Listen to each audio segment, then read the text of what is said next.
ओ hello दाजु हजुर यो पानी चाहिँ कहाँ लानु खोज्नु हजुर नमस्ते म यो पानी बेच्दैछु हजुरले राखिदिनुहुन्छ कि एउटा ए दिन्छु ल सस्तो नै हो दाइ 20 रुपियाँ मात्र के दाइ ल्याइदिनु न दाइ ल नि तपाईँ पानी बेच्नु भएको अरू काम भयो भने तपाईँको मेरो केही काम छैन भूकम्पले घर सबै ढालेर गयो है त्यहाँदेखि बुढी पनि पहिलो गयो त्यही भएर म पानी बेचेर जिन्दगी चलाइरहेको छु है दाजु तपाईँले ल्याइदिनुहुन्छ कि एउटा हुन त 50 सबै गर्दा कति हो तपाईँको भन्नु त तपाईँको सबै गरेर 100 रुपियाँ हो दाइ 100 रुपियाँ सबै राखिदिनु नि दाइ नभए तपाईँ त हुन्छ हुन्छ म सबै राखिदिन्छु तपाईँलाई 200 चलोस् तपाईँलाई सबैले चिनोस् यस्तै हो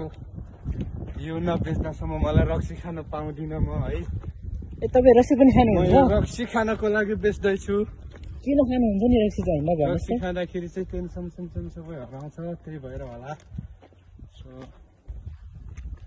यस्तै रहेछ जिन्दगानी गरेको भयो